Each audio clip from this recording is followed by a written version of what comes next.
The Murder Shelf Book Club contains disturbing content related to real-life crimes. Listener discretion is advised.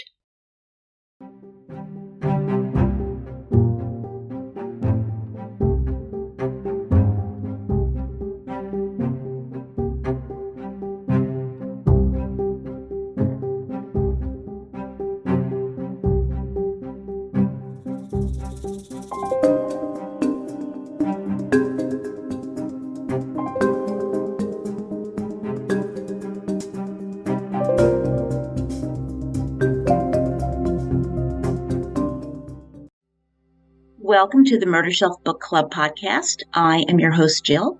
I see you as you hear me. So this is another special episode 116. The author interview on the baby doll serial killer book. I am delighted to bring you B.R. Bates and Gerry Cliff, Ph.D. Today we get to hear from the journalist and law enforcement, so this is a twofer. The baby doll serial killer, the John Eric Armstrong Homicides book, just hit the murder shelves, published in late October 2024. And it is out to rave reviews, including mine. And you can get it on Amazon or anywhere you buy your books, actually. I do have a link on my blog at www.murdershelfbookclub.com, February 2025. Now, a little bit about our author, B.R. Bates. She is a longtime journalist and author of 10 books on other genres and other publications as well, which is very impressive. B.R. Bates graduated from Michigan State University, accredited School of Journalism, with her bachelor's. She spent 10 years in the daily newspaper industry before transitioning to the corporate world. She spent 5 years at the Detroit News, where she worked at the time of the Armstrong case, so she was immersed in it. A Michigan native, Bates has also lived in Atlanta and Washington, D.C. Now, co-author Gerry Cliff, he was the commanding officer of the violent crimes section that investigated the Armstrong case in Detroit. So he was right there when it all began to unfold from day one. He has degrees in criminal justice from Michigan State University and the University of Detroit, with advanced degrees in public administration and urban politics from Wayne State University. So, let's get ready. I am delighted to welcome B.R. Bates and Gerry Cliff to the Murder Shelf Book Club podcast. Thank you so much for joining us today. Thank you for the opportunity.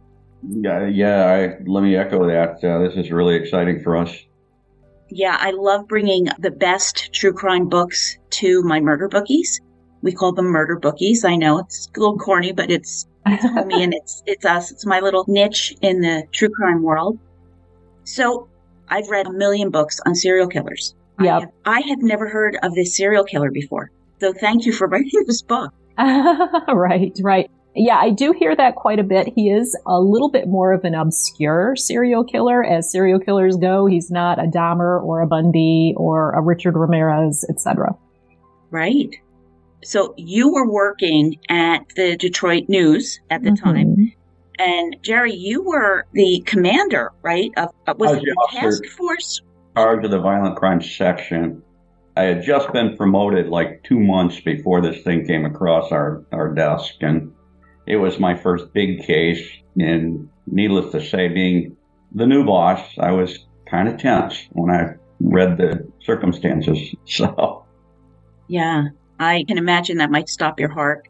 You say, a body was found. Oh, that's sad. Okay, let's see what happened. Oh, never mind. It was two bodies. Never mind. 3. Mm-hmm. Yeah. So how did you two start collaborating on the book? We have a mutual friend, one of Jerry's compatriots on Detroit police force, who I think is also at least semi-retired from DPD. Our mutual friend introduced us because I have had an interest in true crime for a few years now. I didn't all my life, but in more recent years, like the last probably 10 years, the past 10 years, I have loved the Dateline NBC and the Forensic Files and all those shows. I've been eating those up, and I love true crime. And so he knew about my interest in true crime, but he also knew that his friend Jerry had covered a case, had worked a case in Detroit back in 1999 and 2000 that involved a serial killer. And Gerry always felt that that case would make a good book. And he told me about it. And I'm like, that sounds interesting. And I mulled it over for a little while. And our friend Greg introduced us and we talked more. And thus the project was born. I don't know, Gerry, if you want to add anything, I don't mean to talk you out of it. Not a problem. You do a much better job at this than I ever did, Billy. When I first got it, I mean, as you can imagine, just being promoted into a unit like the Violent Crime Section leadership position, and all of a sudden realizing that the gravity of what I was faced with as far as a work environment and job responsibilities. When this case evolved and it ended up in my hands, or in our hands, I should say, because, without the people of that incredible unit, nothing would have been done. But it really struck me at the time. This is something that's going to be very, very important. It was my first big one in my entire career of this nature. And so as things progressed, it occurred to me, maybe I ought to make my own copy of the file.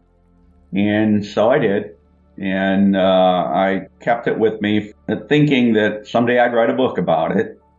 And what was it, 21 years later, we were introduced, and Billy Ray had already been an established author in a different field. And having been a news reporter, I knew that she knew research. So it seemed like the perfect match. So we got together, and fortunately for me, she made my goal achievable. I had written a book prior to this in a job that I had just left, but it was a textbook. It wasn't this type of a book. It was something totally different. Without Billy Ray, this never would happen. I know me. So, how did you get the cooperation of everybody? Because you have the whole task force, the family members, the victims' families, the victims that lived. You got everybody, from what I can see, talking and contributing. Yeah, it was a challenge. That probably the biggest challenge of the research was contacting family members of the victims. That was the biggest challenge. And what I learned, this is my first true crime project. Most of my writing career, I've written in a totally different genre, the pop culture genre. So this true crime project returned me more solidly to my journalism roots, because I had been writing, but just not in this particular hard news genre.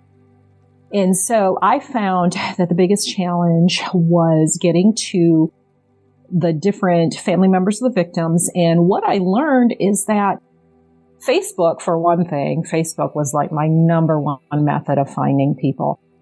And in ways that you would not imagine. For instance, friends lists, finding relations, looking for a certain last name, looking for even first names. And then there's a couple online databases that provide a lot of information, unfortunately, because I'm really into privacy too. And there's a part of me that really does not like that.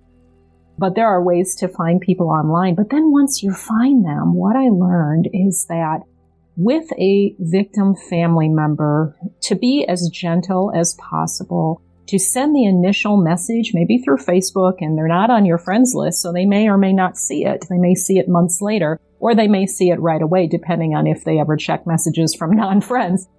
But to send a gentle email that will just let them know the intent, let them know your goals and the fact that you want to honor their family member, and you want to provide an opportunity for input, and you want to meet that person. I really wanted to meet these girls. I honestly did.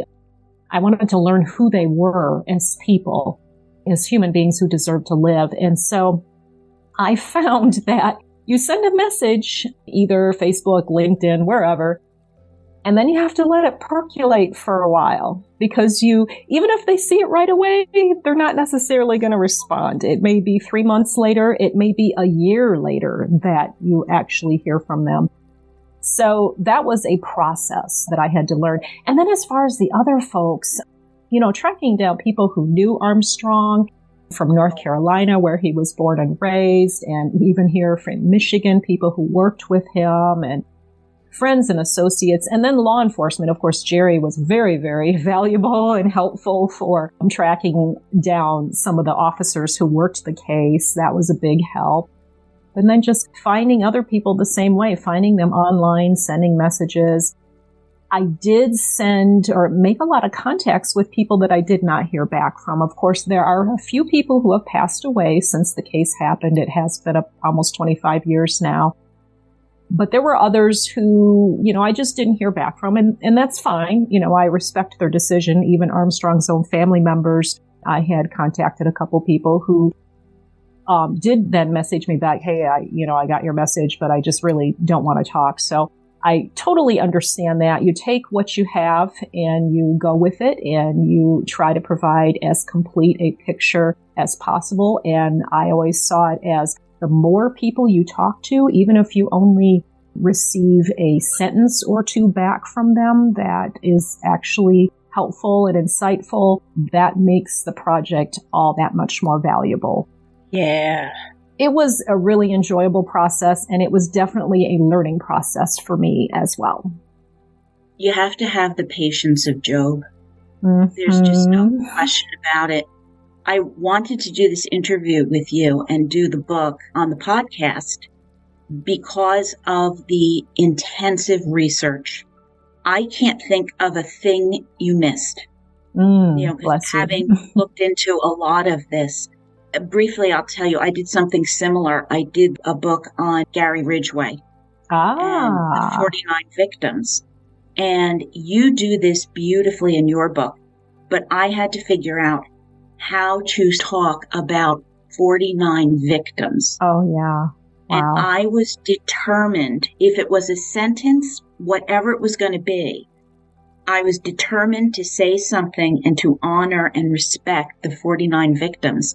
The digging that you have to do, the Facebook messages that go out to try to reach people. And I did something similar. And think about it. I mean, my podcasts run about an hour, 49 victims. Even if I said 1 minute about each one, right there's a whole 49 minutes. Yeah. So I also had to figure out how to put their stories into the book story that I was weaving effectively. And it is no easy task. I have such great respect for you for doing that. Thank you.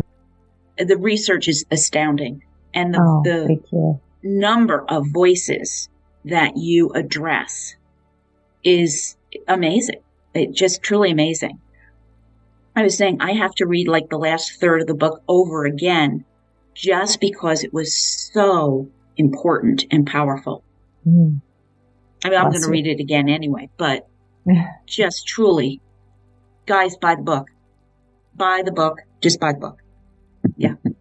Beyond just reaching out to people, how were you able to process John Eric Armstrong, dealing with him? Yep, I did contact him in prison, sent an initial email that he did not respond to, sent another email, just explaining what I was doing, being very upfront. Hey, I'm doing a book and I would love to talk to you. That was the summation of my contact with him. And he did respond that he was willing to talk to me, but he didn't want to talk about the case. He was not interested in giving his perspective for the book. He didn't feel like, he said something to the effect of he didn't want to put his family through that again. He didn't think the victims' families, should be put through that again, etc. So he was willing to chat with me, and we did email back a little bit, back and forth, and then I went to visit him in prison. And he is completely different than anything that you would imagine. He seems quite different than the Armstrong, I guess, I got to know in the research and the people that I talked to and the police records and his background and all of that. Nowadays, of course, he's been incarcerated for more than 20 years. But you do wonder what goes through his head, especially someone who does not speak about the case. And to the best of my knowledge, he doesn't talk about the case to anybody. There is this whole thing, I guess they call it murderabilia, where you can get online and you can buy a letter from a serial killer to someone. People write to serial killers, and back when we actually wrote paper letters, of course, now it's emails. But there are paper letters that people have received or corresponded with serial killers that they then sell on eBay or on some of these sites. And so you can go buy a piece of history, I guess some people consider it, for something like that. And a couple of Armstrong's past letters have even popped up on some of those sites. And I purchased one myself just because I wanted to get a look at it and compare it to emails that I've had from him. And he was talking to females, corresponding to females from prison, and still does not even acknowledge the case or talk about the case.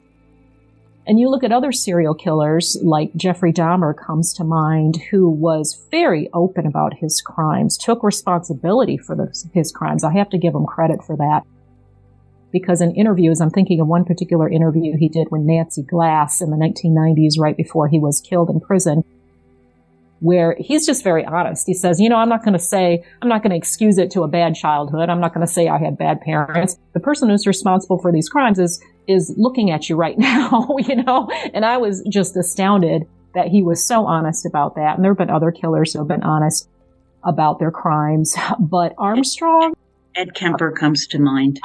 Okay. Ed Kemper. Yes. But Armstrong is not like that. He does not want to talk about it.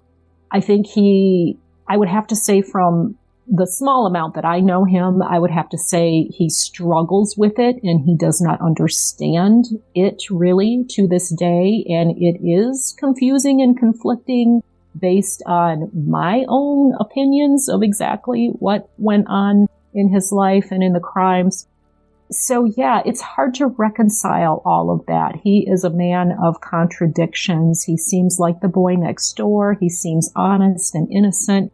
And he did strike at least two people that I interviewed that way as the boy next door. They used that terminology. But yet you talk to his survivors and he turned real dark real fast, flew into a rage and became someone totally different. So how do you even reconcile that? It's almost like you have to wonder about a split personality type of thing with some of these killers. Yeah, I've heard that before. I did notice reading in the book that someone was saying he just seemed possessed. Mm-hmm. And again, that struck me as I've heard that before.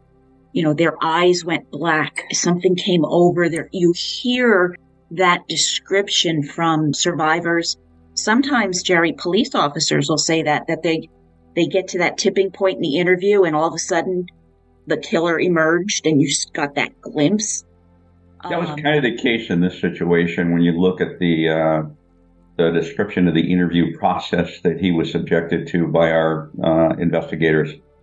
He just all of a sudden gave it up, And you guys were absolutely magnificent in the way that you Mirandized him, talking about victim number one, Mirandized him again, talking about victim number two.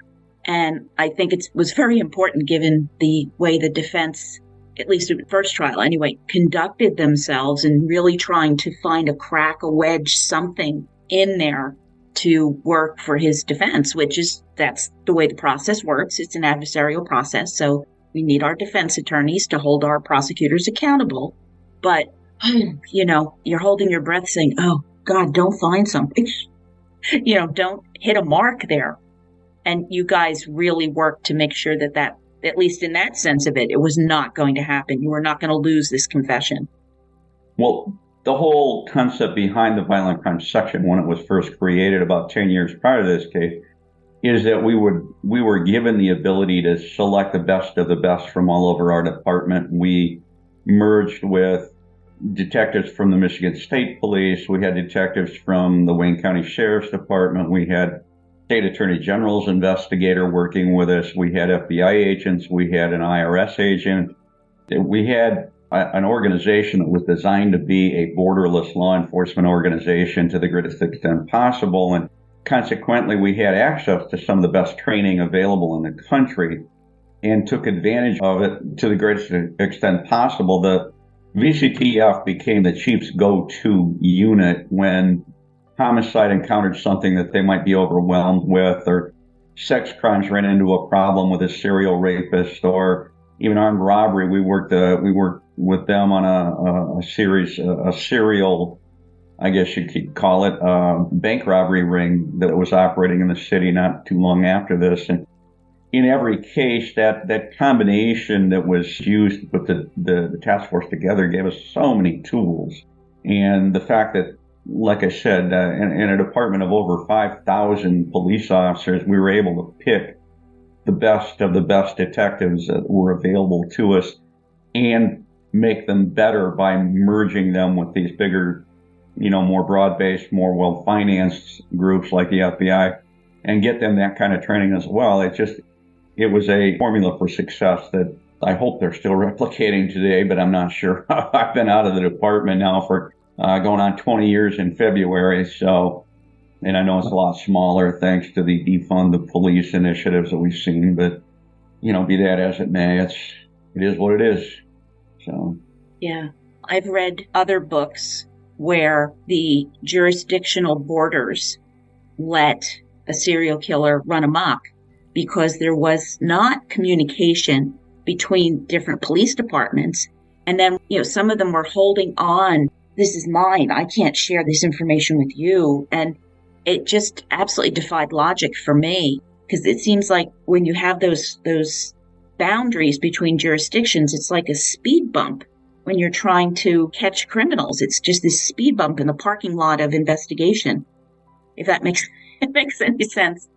But I think you guys did such a fabulous job in coordinating, because, a lot of people think the investigation stops at the arrest. It sounds very much like this almost began at the arrest. Exactly. We had the guy, there's a part in the book I talk about the way we discovered the body dump was our first point at which we realized we had a serial killer was when we discovered the body dump. And I talk about that in the meeting with the commander of major crimes. And the thing was that the nature of this unit was such that it was so effective and so incredible in terms of the quality of investigators that were assigned to it, that we had this guy in handcuffs within 41 hours of finding the bodies. Yes. Being new to the unit, even though I was in charge of it, it even amazed me. And that's part of the reason I saved the file, was because these guys, they amazed me from the first day I took over until the last day when I moved on to a bigger unit. Yeah, it was impressive work. I know that once you've found the body dump, now you have to investigate and figure out who these people are and identify them, because how can you investigate a murder if you don't even know who the victim is? Did they use any geographic profiling once they started identifying? Was that a thing? As I understand geographic profiling, I hope I'm using it in the same manner that you're intending the question. Crime mapping, we really didn't have enough time to use it. I mean, like I said, it took us 41 hours to find this guy. We found the body dump. We know that criminals sort of always tend to operate in the area they're most familiar with, so we knew where his hunting grounds were, let's say. Once we knew what to look for, and the FBI profiling unit gave us the biggest clue to that, we called them right from the scene. We called Quantico, Virginia, to talk directly to the FBI profilers and ask their advice from the very beginning. The evidence techs were still processing the scene when we're on the phone to Washington, D.C., and that was because we had the access through the FBI agents that were already assigned to our team. So my boss picks up a phone, well, it was his cell phone, calls from the site of the body dump, and they said that the best thing that they could recommend is that don't concentrate so much on his successes, concentrate on his failures, because as many successes as he's had, in other words, as many women as he has successfully victimized, there are likely to be several out there that he failed at and that are alive. And due to the nature of the crime and the nature of his victims, we could reasonably assume that they'd still be in that same general location. So that's what we did. We went out and we started talking to people. And like I said, this is a big unit because it's a big department. And when we realized we had a serial killer, it got even bigger because the commander major crime said, I want all three sections working on this. Everybody that doesn't have an ongoing crime scene, I want them on the street looking for this guy. We got to get him off the street as quickly as possible. We already had 3 and who knew how many more we were going to get in whatever time it took for us to catch him. And so we went out, we hit the streets with probably anywhere from 75 to 100 investigators within hours. And within hours, we had located a transgender that had been out as a prostitute that Armstrong had victimized and that had managed to get away. And we also had a female. Well, we stumbled onto a female by accident, actually, during the arrest, that as she's walking by and we're getting him out of the car, she's going, "That's him. That's the guy that attacked me a couple nights ago." Oh, good. As it turned out, I don't know if you'd call it luck or just good police work or a combination of both is probably a more accurate way of putting it. We had a really good description of not only John, but we had a description of his vehicle, a blue Jeep. We knew that he was known to wear some sort of a work shirt with a name on it, and we had that name. He went by Eric. We knew about tattoos that were visible. We had a lot of information within a very, very short period of time simply by following that one little tip from the profile. And it worked great. And it was all of that coming together at one point, at one time, that allowed us to solve this thing within 41 hours and get him in custody off the street. Then the background investigation had to be done in order to put together a case for presentation in court. Oh, yeah. Yeah, that's the challenge then. It's one thing to know someone's guilty. Now you have to be able to prove that someone's guilty. Right. And have the pieces of evidence to back up everything. I was cheering you on. It's wonderful when you're reading a book and you're, yeah,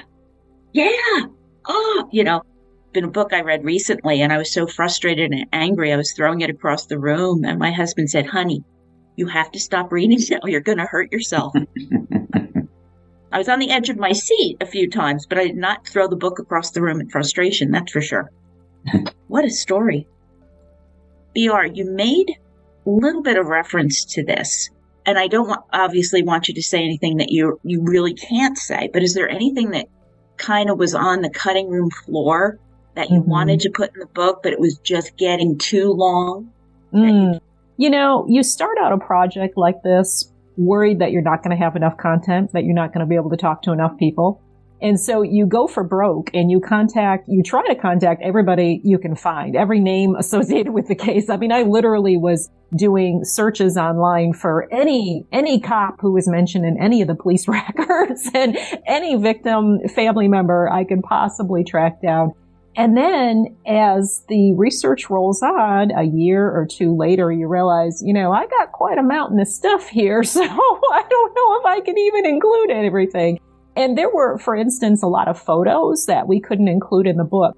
And thankfully, Wild Blue Press, I love them. They just created a photo gallery on their website. So if you go to the Wild Blue Press website and search on the book, they got it on the homepage right now. But at a future point, it will be on the homepage, I'm sure. And if you do a search, you can call up the page that talks about the book, and then it will link to the photo gallery. Or if you just go there and do a search on gallery, it'll come up. But there's 40 photos on that gallery that most of them, almost all of them, we did not include in the book. And they just offer these wonderful glimpses into the case.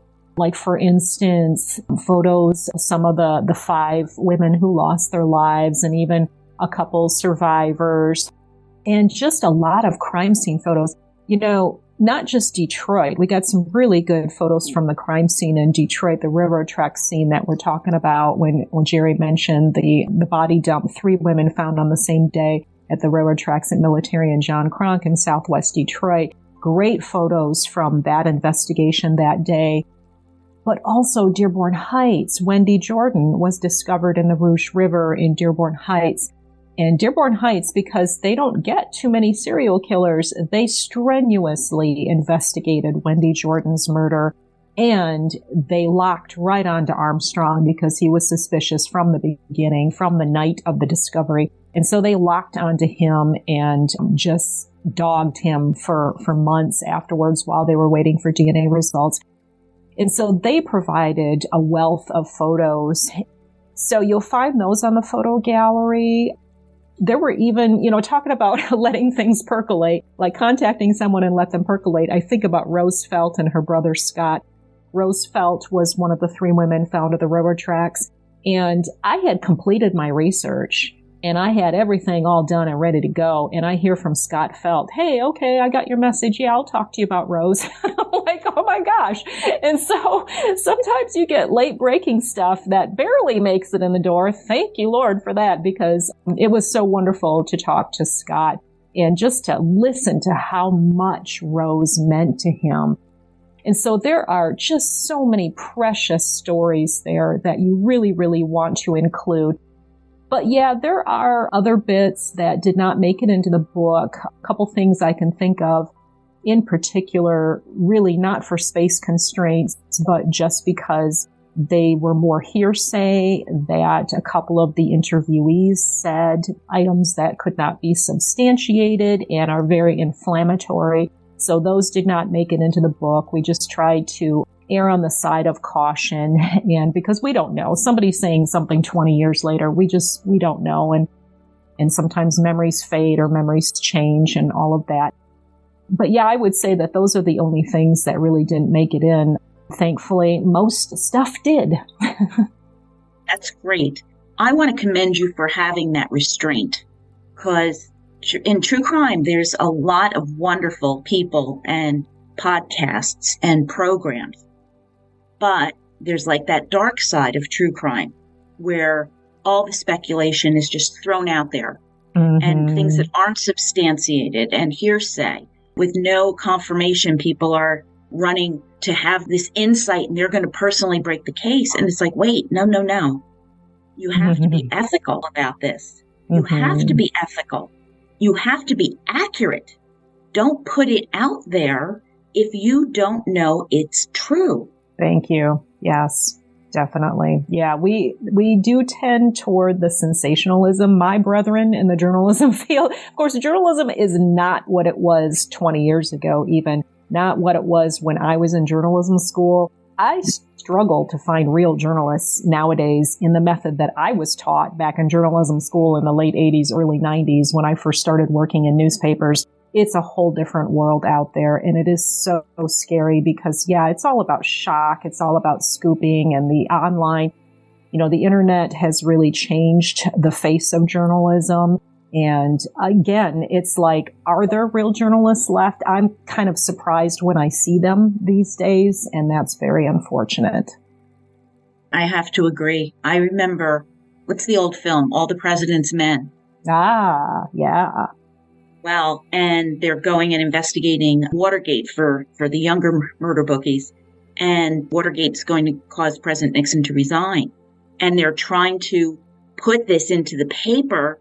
And the editor's like, no, what's one source? You need confirmation. And they wouldn't let them do it. And today, it would be everywhere. Yep. Yeah. And unfortunately, people who really don't know what they're doing post things all over the place. And sometimes it goes viral and has traction and people think it's the truth. And it may very well not be. And it's that craving for going viral. It's that need to go viral. I want something to go viral. So I know that's a prime motivator for that kind of thing. Really, really unfortunate. Well, that was another reason that I wanted to speak with you, is that did confirm everything. I want to reward that. I want to let people to know that you're not just wildly speculating. But at the same time, I think this is such a strength. You present differing views and you let us decide what we think. You're not coming to the conclusion and saying, and this is, no, you're presenting this and you're presenting this. And then I get to use my critical thinking skills and figure out in the whole picture what makes sense and what I think happened based on factual information. Thank you so much. Yeah, that was definitely on my mind. To me, I wanted to gather as much as I could. I wanted to put it in a bag and present it to the reader, and they can take out what they want to take out, what they find interesting. Definitely, I want the reader to draw their own conclusion because there is so much gray area in the life of this killer. it's difficult to figure out where this all came from and what his motivations were. But I think people can form their own ideas and opinions, and I would rather they do that instead of me forcing it on them. Well, that's the beauty of the debate and the discussion, that once you've read this, it's like, wow, so does this get weighted more, or these aspects? And like you said, he's so contradictory. Mm-hmm. Nicest guy, quiet and reserved, great sense of humor, strangling women. Mm-hmm. Yep. It was masterful. Now that you hear about serial killers a lot, that they're masterful at hiding that dark side. Mm-hmm. And he was good at it. He was really good at it. Yep, he really was living a double life. I think his wife got blindsided. I don't think that anybody who was close to him had any inkling this was going on. I think he was totally living two different lives. One life when he got out of work and hopped in his Jeep and went prowling on Michigan Avenue, that was a different person than the one who went home that night. So yes, very interesting from a psychological perspective. You hear that in the Long Island serial killer case. Rex Heuermann is going to be on trial at some point, so he's the alleged Long Island serial killer. I think his family was completely blindsided. I know Carrie Rawson is Dennis Rader's daughter, and that poor woman is still dealing with PTSD. I love her book. I just read her book. Thank you, Gerry. Gerry lent it to me. Gerry read her book too. And oh my goodness. I have always loved Carrie's story because the first thing I heard about Carrie's story, and I don't know if I think I saw this on one of the true crime specials on the case, was the idea of forgiveness, the element of forgiveness. The fact that, yeah, you get blindsided by this family member who was living this double life. Oh my gosh, my dad actually was a murderer all those years that I was growing up, and we were going on family trips and we were hiking the Grand Canyon and whatever else. He was a serial murderer, and he was the one they were talking about in the newspapers. I mean, I can't even imagine what that was like. But in all of that, she found forgiveness, and the power of forgiveness is a very strong theme in her book, too, and in her story. But yeah, I was really impacted by her book. Wonderful book. I highly recommend it. Oh, I've got a book for you then.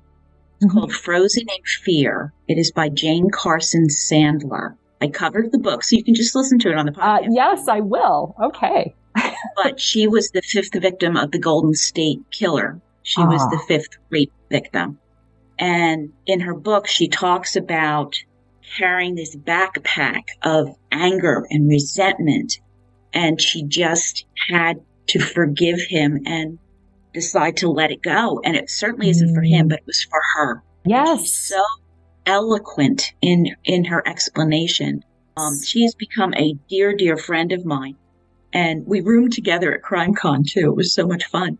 And I said to her, I said, yours is such an upbeat story. And she goes, I was raped by a serial murderer. How's that an upbeat story? I said, because it's not about the one day. Mm-hmm. It's about what you did with your life afterwards. Exactly. Just like the old adage, life is a small percentage what happens to us and a much larger percentage how we react to it. So yes, that is a wonderful testimonial. Oh my goodness. Yes, I'm definitely going to listen to that. Definitely. She's just such a remarkable woman. Established rape centers for women. Just all kinds of phenomenal outcome. And had definitely had her struggles as she was making her way through this. Yeah, and like you say, it is really for you. You're not so much doing that person a favor when you're forgiving them. You're healing your heart, and you're really doing it for yourself. So, yeah, that powerful message. Wow. Yeah, and as far as the Armstrong case, that forgiveness idea is interesting because I will tell you, when he was sentenced for the first trial was Wendy Jordan, the second trial was Kelly Hood. When he was convicted in the Wendy Jordan trial, convicted of killing Wendy, there were victim impact statements. There were Wendy's sisters who spoke very, very strongly, very powerfully. And when it came Armstrong's time to speak, And I will say there was not a forgiveness aspect. There was definitely a condemnation aspect of the victim impact statements. But when it came Armstrong's turn to speak, he did not apologize. He didn't reference the crimes. He complained about how his lawyer had represented him. And that was really sad. And even with all of that, I really tend to hope years later, just from knowing him a little bit, talking with him as I have a couple times, I do hope that he will experience forgiveness with his family members. I'm sure he has with his mom and his stepdad. They visit him all the time. And, there's that. But he has other family members that he has not seen since he was arrested. And I really pray for him that he would experience that, because we're all human beings. And that's what life is about, I think, is healing and moving forward. So who knows what will happen? I think there has to be some owning it. Oh, definitely. People to get there. Yep, you're right. I did want to ask you something, though. Mm-hmm. He's crying a lot. He does express some remorse. Mm-hmm. Do you believe it? That is a big part of the crazy picture of this. That is a big part of the contradiction, is that you look at these confessions that he made to Detroit police after Gerry's crew arrested him in April 2000. And the interrogating officers first got him to admit and then start flowing with these confessions, one right after another, boom, boom, boom, and confessions to murders when he was serving in the Navy in the 1990s included, like all this other stuff that they didn't even think they would ever hear. Okay, wow, other murders in the 1990s? This is crazy. Mm-hmm. So he's freely confessing, and he is showing a lot of remorse. He's even taking, when he's signing his confessions, he signs his name, and then sometimes he includes a little handwritten note. I'm sorry for all that has happened. I hope that the family can forgive me. He actually does say stuff like that on his confessions. Now, that was when he was arrested, and he was crying. And there was no camera in his face. There was no media reporting all of this. That was just something he was doing uncoerced. So you take that fact and you contrast it with months or a year or so later when he's on trial, and all of a sudden he's got a lawyer who's defending him and saying that he didn't commit these murders, like these confessions never happened. And so how do you reconcile those things? You've got a truly repentant seeming person who is hoping for forgiveness, and then you've got somebody who's claiming that he's not guilty later when he's being tried. So do you believe it? Do you believe the remorse? I don't know. Maybe hope springs eternal. Maybe I'm an optimist and I want to believe that he honestly was remorseful, and that today, years later, since he's been sitting in a cell thinking about it more than 20 years, that he honestly is remorseful. I would like to think that, even though he won't talk about it. But really, we just don't know. Gerry, no one can see you, but you're shaking your head going, oh, I know. He takes a much different view. Maybe if I'm the optimist, I don't know, Gerry, are you in the other direction? Well, think about everything. You and I have both read an awful lot about serial killers and serial criminals in general. And what's the one thing that we seem to stumble across all the time? They're all master manipulators. And I'm not even sure it was in the book. Billy Ray, you can refresh my memory if it was. Police headquarters is located directly across the street from Detroit Recorder's Court, is what we call it. It's the district court for the city of Detroit.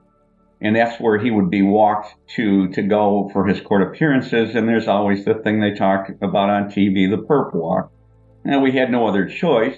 It was directly across the street. You're not going to drive him across the street. So the first time that he was walked across the street from the lockup in headquarters to Recorder's Court, he realized that there was going to be a lot of fuss. And the detectives that were assigned to escort him, they said, yeah, there is. And, it's the nature of the crimes you're accused of that you confessed to. And, we don't get a whole lot of serial killers, even in the city of Detroit. We're known for a lot of things, and most of it's violent crime. We hadn't had a serial killer in almost 10 years prior to Eric. And the thing that he asked for at the time, even then, he's performing this manipulation. He wanted to know if he could have a teddy bear to carry with him when he walked in front of the cameras. And we all looked at each other and went, I don't think so. You know, I mean, the little notes, the I'm sorry's that Billy Ray mentions when he signs his confessions and everything, I'm not saying that was a manipulative move. I'm saying I don't believe that he was sorry any more than I believe he needed a teddy bear to walk across the street in front of the TV cameras. I think he was characteristic of most serial killers. He's a manipulator. This also explains, in my mind, why everybody that we talked to that knew him described him as, just the sweetest guy in the world. And, you know, that's how the title of the book came up, Baby Doll Killer. He was referred to as Baby Doll in the Navy, if I'm not mistaken. I mean, he was just such a sweet guy and so nonviolent. No one could ever imagine that he would be a serial killer. And that, in my mind, that's consistent with everything that I've read about other serial killers and about the psychological profile of that kind of criminal mentality, is that they manipulate. That's how they are so successful in finding and capturing their victims to begin with, and evading capture after they've committed their crimes. You mentioned Dennis Rader. He was on city council or something like that. He was a Boy Scout leader in his normal life while he was out murdering people in his secret serial killer life. I mean, if that doesn't take manipulation and the ability to convince people that you're not only harmless, but a civic-minded, good citizen, I don't know what does. Mm-hmm. I discount any of this. Maybe he really was sincere, and maybe he was really, really sorry for what he did. That's all crap in my mind. I'm sorry. Well, Gerry, I will say, in all fairness, I do realize that when you're I don't know this perspective, but when you're a person who's been arrested for murder and you're making confessions to all of these killings and you're signing your confessions, you know that those confessions are going to make their way into court. So I do totally acknowledge that. Like, if you put a little note in there, I'm sorry, can the family please forgive me? You are picturing that probably in your mind, like that's going to be used against you. That's going to be used in court. So yeah, I do understand that aspect. It's just so difficult to say what really is going on in the mind of a serial killer. Oh, well, that's why I wanted to ask, because, I do have the cop and the journalist, so and got two very different perspectives on it. But Dennis Rader was president of his church. And sneaky, and he left one of the Boy Scout jamborees that they were on and went and killed a woman. Yes, he had an alibi, but he left and came back. Yes, that is an astounding part of that case. I was really struck by that story too. And didn't he have like a kid at his son? One of the kids, his son was part of the troop. Like, he didn't realize Dad just left to go kill somebody. Oh my gosh. When they say they're manipulators and they think long term, I have to think he was very, very remorseful that he got caught. Mm-hmm. But I also have to wonder, given some of his behavior too, that he didn't kind of expose himself. That, you weren't really aware there was a serial killer active. Homicides happen. And he kind of pushes things so that you are. There is a certain notoriety. I don't want you to know about what I'm doing, but I want you to know I'm out there. Oh, he definitely wanted attention. There was like a touch of narcissism, maybe more than a touch of narcissism with Rader, I think, because he wanted to be in the papers when they weren't talking about him. He wanted to be back in the papers. And even Carrie talks about this a little bit in her book, that after he was incarcerated and he's maybe even leading up to trial or even after the trial, he's just concerned about himself. He's concerned about what she's sending him for his time behind bars. Did you get me this or did you get me that? I mean, he's concerned about himself. It's like he was totally clueless as to how all of this was affecting her. I mean, wow. Didn't care whatsoever. I guess the The $1 million question of why Armstrong killed is a really strong one and is always fascinating to me from a psychological perspective. But I do start out the book with the story of each of the 5 women who lost their lives and then the stories of 2 of the survivors that I spoke with. So I hope that will resonate because to me, the story was just as much about why were these females even out there on the streets? Yeah. That really struck a chord with me. I wanted to figure that out too. I mean, in addition to the $1 million question, I wanted to know what went wrong in these lives that could happen to any of us. And addiction, it kept coming back to addiction for me. And so that's one of my, I guess, soapbox items is the nature of addiction and how prevalent it is in this country and how we just don't do enough about it. Those are my thoughts, and then I'll hand it over to Gerry.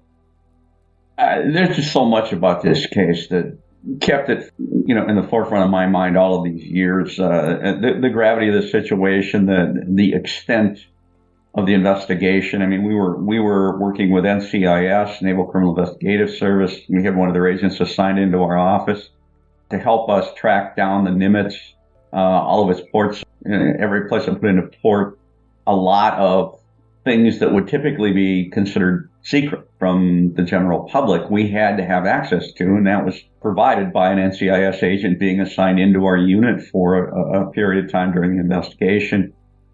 That was my first interaction with those guys, and I was highly impressed with the professionalism and the extent to which they were able to answer a lot of unanswered questions we never would have gotten answers to. I mean, they had to incorporate work from the U.S. State Department in order to interact with these foreign countries' law enforcement agencies to see whether or not they would assist in the prosecution or the investigation, substantiating his confessions of having murdered overseas in various other countries. So the whole case itself was just so dynamic, fast-moving, exciting. I mean, even a major city cop, how often do you think that you would have an opportunity in your career to interact with foreign countries, NCIS, the FBI, you name it, and get involved in an investigation that actually spanned the globe, investigating a serial killer that murdered all over the world?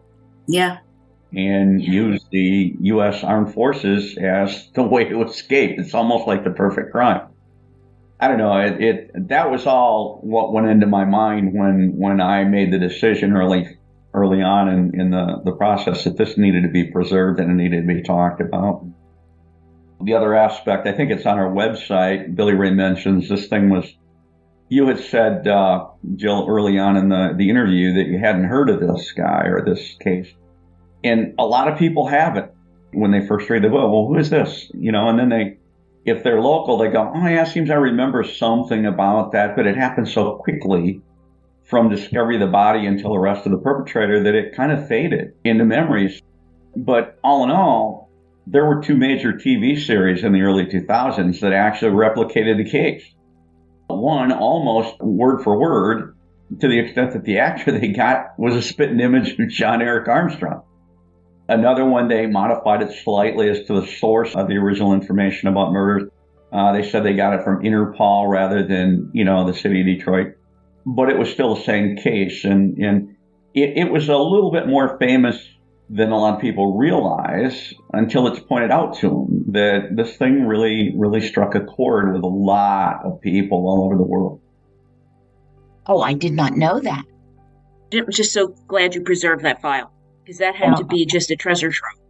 I have others. I keep telling Billy Ray. But I need a few more hours in the day. Yeah. Detroit has a lot of interesting cases. Oh, my goodness. And so many of the cops that I talked to, the police from Detroit that I interviewed for this book, they all seem to want to write their own book because they all got stories to tell. They'd be like, oh, man, can I tell you some stories from Detroit? So Detroit is just full of crazy stuff like that. Can you tell me about your next project? Yes, actually, and it's completed and in the works and being released hopefully after the first of the year in 2025. The second book in the Murders in the Motor City series from Wild Blue Press. I researched the case of Benjamin Atkins, who is probably the other big serial killer that people remember from Detroit, the other one that made national headlines. Benjamin Atkins killed people in 1991 and 1992, so a few years earlier than Armstrong, and he hunted on Woodward Avenue as opposed to Armstrong's hunting ground of Michigan Avenue. And he is an interesting case. Oh my goodness. I was so fascinated from a psychological perspective by the story of Atkins. I'll just throw one little aspect out there. After he was arrested, he claimed to hear voices. Oh boy. And so that adds a whole different element. He was assessed by several different psychologists and psychiatrists in between the time of his arrest and his trial to try to assess, what's going on with this person. And so he is a very interesting person with an interesting background, a very unfortunate background. And so that's the next story that will be told in this series. You'll have to come back. Oh, I would love to. Thank you. I think we'll have a wonderful discussion on that one too. Mm-hmm. Well, thank you both for coming on. I appreciate it so much. I am so happy to be able to help promote your book and let people know it's out there. Thank you. Yes. Okay. Thank you. And I will let you know when the episode comes out. That's great. I look forward to hearing it. Yeah, and thank you again for the reviews. We love any of that assistance. Yes, absolutely. Bye-bye now. Weren't they great murder bookies? Well, I cannot thank B.R. Bates and Gerry Cliff for joining me today. I hope you are as intrigued by this book as I am. Such a different kind of serial killer from one that I've studied. But for now, that wraps up episode 116. And in 2 weeks, I will begin my new trilogy, 16 Minutes. Was the death of baby Matthew an accident or murder? By Diane Marger Moore. On March 6, 1993, a fire broke out in a nursery in Indianapolis, Indiana. 16 minutes later, firefighters extinguished the blaze, revealing a room so severely burned that everything was unrecognizable. Firefighters were then told to look for a newborn baby boy. Only 2 people were at home when the fire erupted, and that would be Matthew's parents. Fire investigators deemed the incident suspicious, and while an initial prosecutor was uninterested in pursuing the case, the new arson prosecutor, Diane Marger Moore, our author, was determined to seek justice for baby Matthew Wise. Can't wait to tell you about this. Some of you have asked how you can help. Well, introduce your family and friends to the Murder Shelf Book Club podcast. Now you can leave comments on Spotify, so that would be really nice if you would do that. And thank you for being with me on our journey together into the stories, the updates, and the analysis of the best true crime books there are out there. It is a joy to be doing this. You can email me at jill@murdershelfbookclub.com or find me on X, Facebook, Instagram, and YouTube. See you in 2 weeks.